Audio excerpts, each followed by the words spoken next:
Hey everyone, welcome back to another video. So this is one thing I sold yesterday on eBay.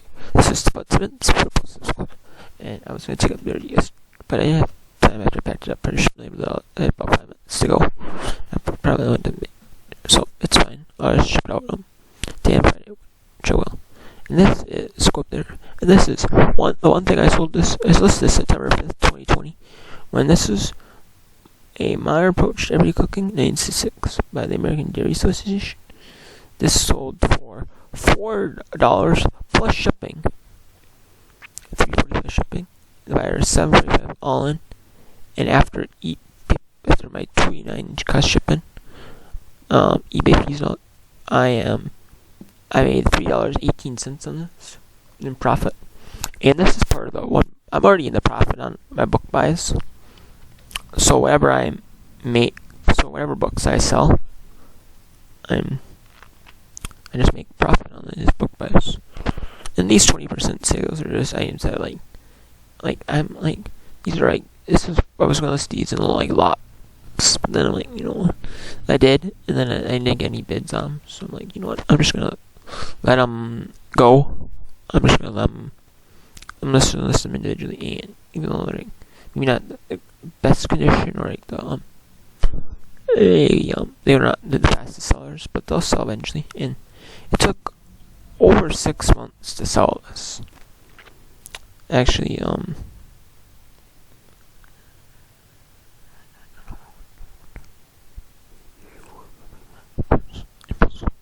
so almost 7.5 months to sell this. And I still have a couple other books. I still have Can More Microwave Cooking. I have that's been over for about 7. It's probably gonna be over 7 months. Probably this did for about 7 months too. I sold them. I have favorite recipes, which is about 5 months on there, and then I have NASCAR book. That's about 6. That's about 7 months. It's about 7.5 months on there too. And then, yeah. So, I've had some stuff on there and I have NASCAR booklet, NASCAR magazines. I have stuff on 20% sale. I've had for a while, like a board, or a board, shoots and scheme, something else. So, this is just something that I would, if you get booklots, like most of the books I get, in the first booklet, I got good quality books. They might not all be in great condition, but they're still selling acceptable. And they're not maybe mint collector shape, but there are probably people who want to read my book, readers and stuff like that. And some people don't. Some people don't care about that. So. See, these booklets, I got Farm Journal cookbooks. I got a lot of farm journals. I got farm journal cookbooks. I got some crocheting books. I got lotted up, put them on auction, in big lot. Start at 9 cents plus shipping. Got $2 a book plus shipping. 26. I did Christmas cookbooks. They sold in this one. They sold. Had other books. Wildlife books, regular old fiction, other genres. And the second book line had some other cookbooks. And the third book line had a bunch of fiction titles. Some fiction titles. So housekeeping, plant books. Some other books, this and that books. Just miscellaneous books housekeeping, plant growing, some cheap books, some $3 plus shipping them. Grocery book with some steam and all that. It's they're not home run books, but when I'm in when the third booklet, I got 4 boxes for a ton of boxes for 25 bucks. 25 bucks, they're really cheap. And say I sell a book for 6, 7 bucks plus ship. And I sell a book for 8, 9, each book. After fees and everything. It only takes 4 or 5 books for a whole lot to be in the profit. For a lot to break even, and I'm in like the profit. So all these books, like I said before, I'm in the profit. So I'm not like so. And all these stuff that have like 20% stuff like automatic. I think is the best offer of like any amount, pretty much like $1 or more. And that's what I did. I accepted best offer. Like some other random miscellaneous cookbooks are in good shape, but they were just miscellaneous titles. I couldn't lot them up. I didn't want to get rid of them either because they were in good shape. They were like kind of beat up. They were pretty beat up. They were in decent shape, so they were in good shape. So I want to salvage them. And then so if I make something out of this, so you know what? I just have a couple stuff that's sitting around. But when you buy big lots like this, you can't really cherry pick. Like yeah, you can cherry pick. Like say, hey, these books are like there's some newer cookbooks that are like different sets, like taste of like low fat country cooking. Like this series, like there were like 4 or 5 years of this series, and I could say a lot of them. I could lot them up, make more money that way. Or they'll sell better like if you lot them up.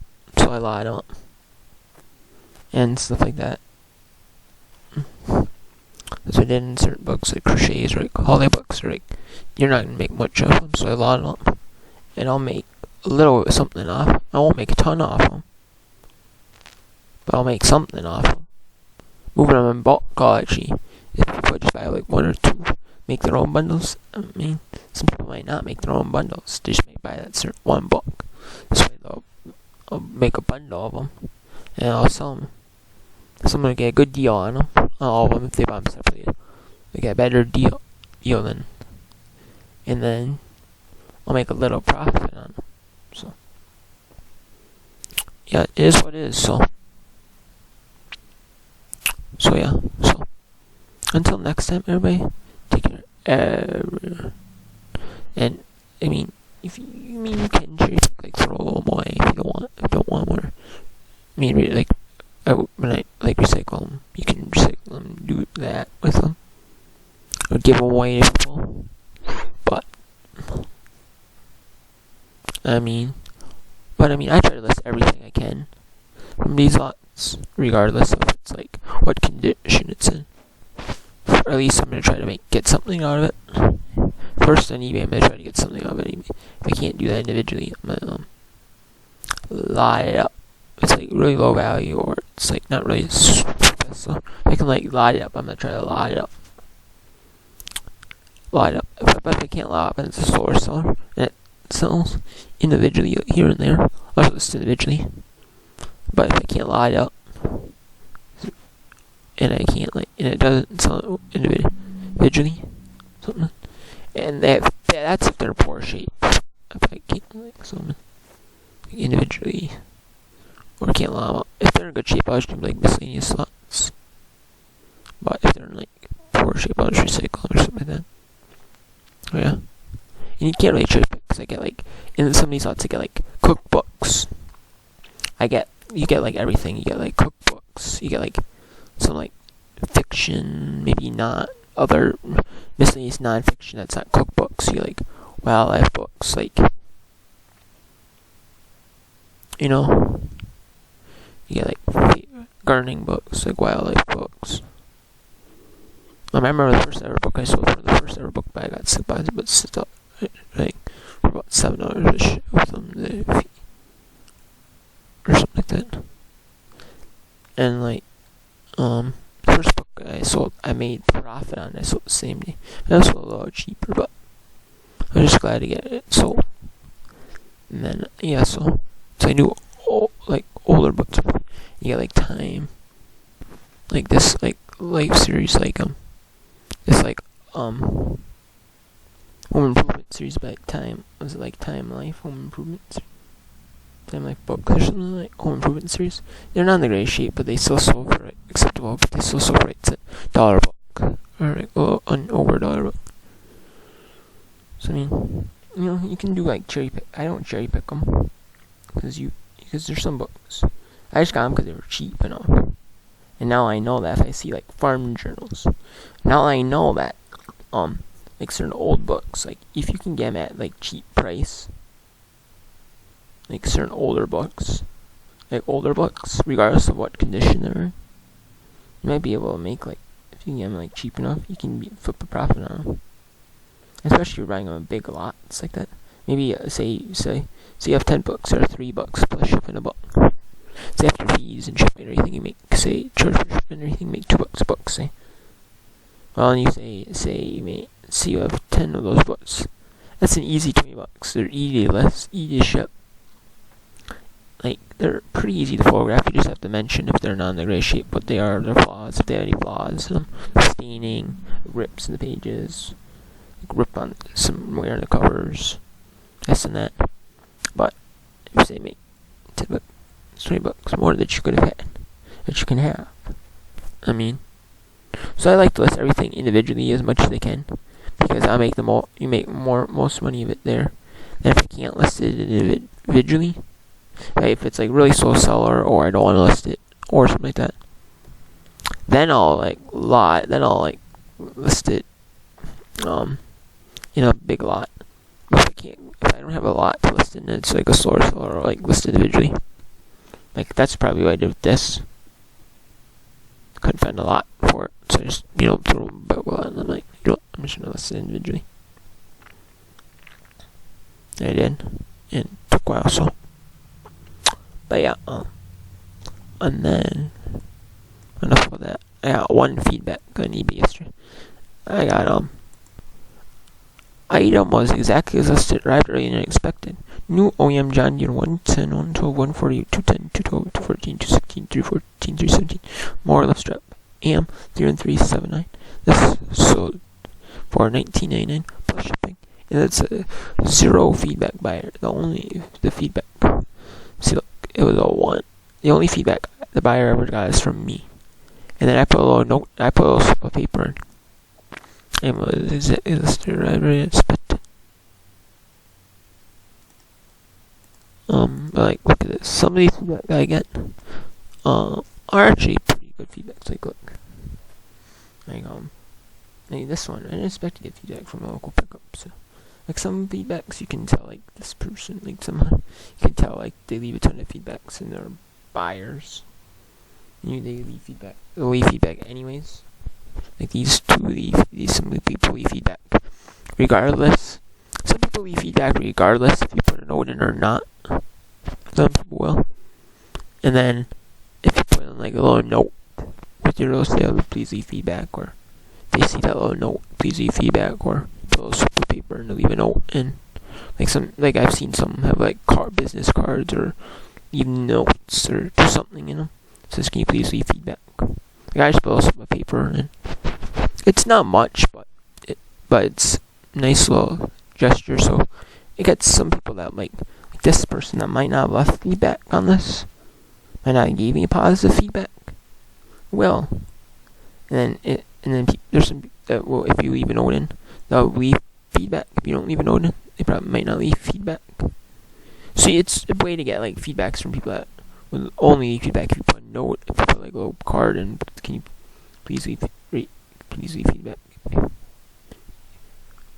If you have a positive transaction, or maybe if you have something, you have a question about this sale afterwards, be sure to leave a message and stuff like that. I leave feedback a lot, but I see people that if they're like bigger sellers, or people want to go more professional, they might put like a little business card in, say, or something, and say, if you have like if you have like a question about your sale, please message me first before leaving negative feedback, or opening a return if you can fix it through messages, or open a return. And if you have, I always say, thanks for buying from me. Like, if you had a positive transaction, please leave positive feedback. Stuff like that. And like, don't feel afraid to message me if you have a problem after a sale. Don't be afraid to message me.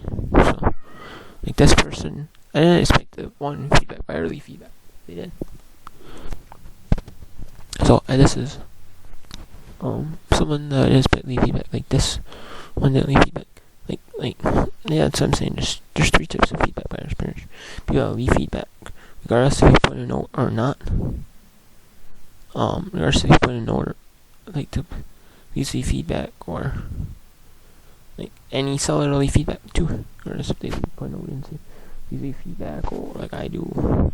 Thanks for buying and I hope to use you one another in the future or something like that.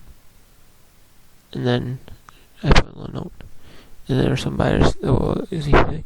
There's some that are leave feedback if you put a note. If you put like a note, please leave feedback in, or put like a little note in about. Put a little note in or leave feedback, or like put a card in or put something in about leave feedback. Or and then there will be some buyers that will never leave feedback regardless. Like they're like.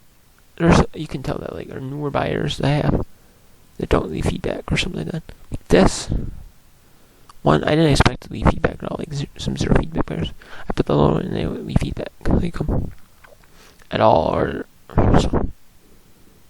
But then there's some people that will leave feedback, but they leave feedback like really late, like probably like 2, 3, 4. Like this one, that feedback a while after it was sold. And then like this was even a book club. I didn't expect them. This one to leave feedback. And then some people, if I put a note in, like maybe this thing, this one, like maybe these, like so, like this one. I didn't expect this person to leave feedback.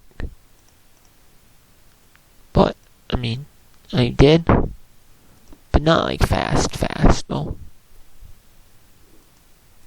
I mean, this one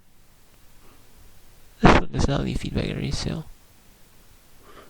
So, putting like the note in helped me get feedback from it. This maybe QT.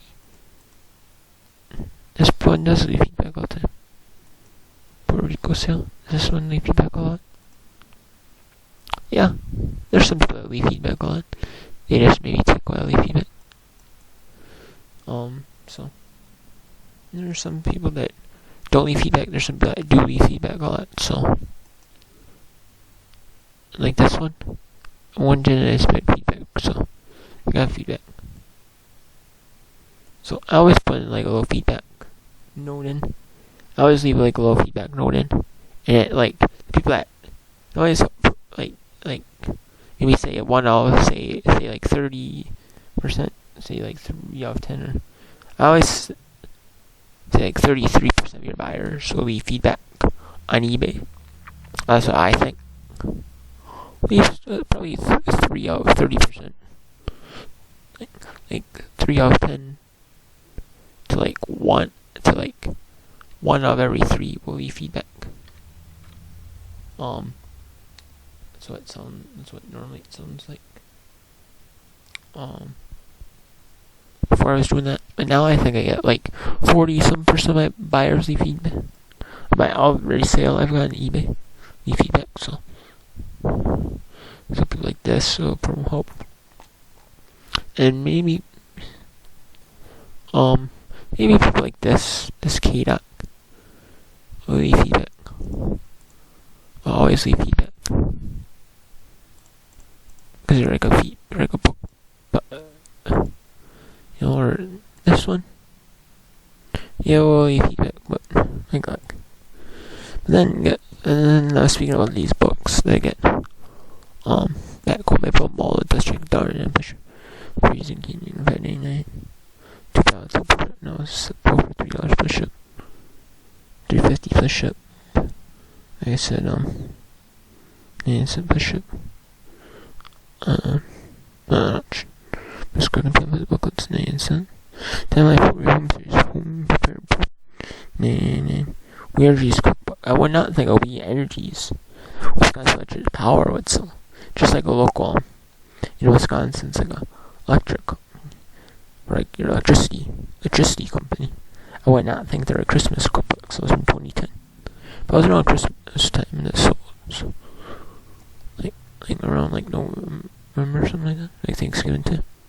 So like this one, $5.99. Oh my gosh, there's a second printing. It's not the first printing, but the second printing. So $9.99. The rest of the book is $9.99. So you know what I'm saying? I sell anything on eBay. I sell anything on eBay. Anything and everything. Like a snap-on welding helmet bag. 40 add-on sale. 10, like some percent off, 40%. Some off, 25 on that thing. I got out with a snap-on helmet. So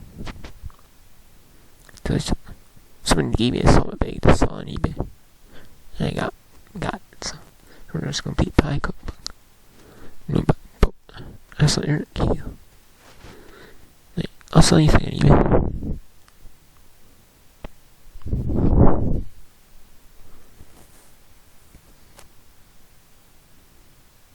So yeah.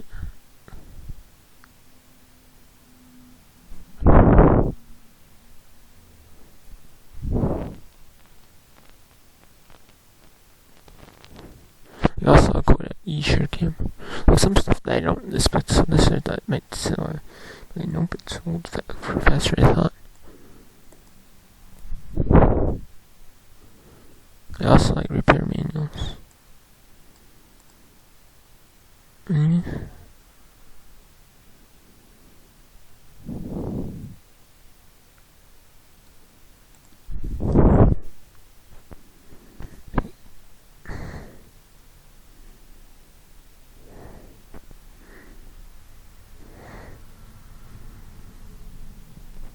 Like this manual, I have like there's 3 random manuals that I didn't know what. Like they were like, one was a refrigerator manual, one of a freezer manual, a couple of manuals. I didn't know what they were worth. I think this is before I tier peak, I think. Or I didn't either. I didn't, or maybe I had tier peak. I just didn't see it on tier peak. But I still sold for a big one. I still sold this one. They bought like a random menu. Maybe I priced it a little too cheap compared to what some others were selling it for. I don't want to repeat reprints, but I still sold it. So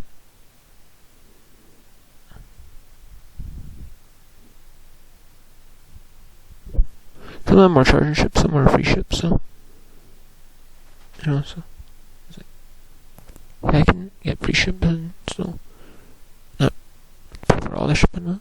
I also like empty coin book, coin like crochet book. So I'll sell anything on eBay. I really will. So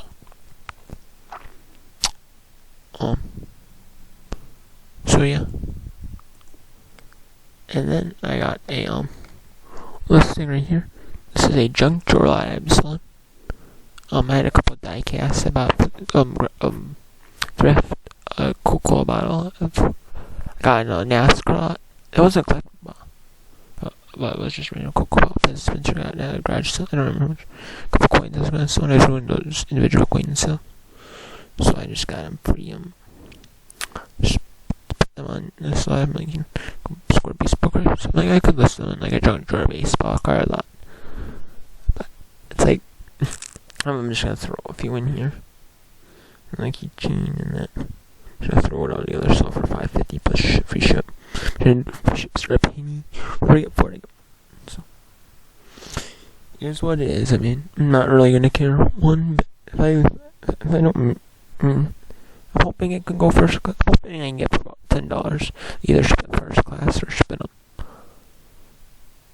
Or if I actually have to, I'm gonna ship it small flat rate. Though, if it's gonna go small flat rate, I don't know if the Cocoa Ball can fit in a small flat rate though. Maybe, I don't know. Nanny May sits. Is this one a seller? Is this person a seller? I don't. No, this person not a seller. I don't know. But anyways. So Until next time, there's a hardware drinker on eBay for $9.16 free ship. Penny, 7 day penny each. So we'll see, but yeah, just yeah. And then after I do the PBA pick your best 2004 finals game war finals, I'm gonna do the book. I'm gonna do a book. I'm gonna list those books on eBay. List those books on eBay. So yeah.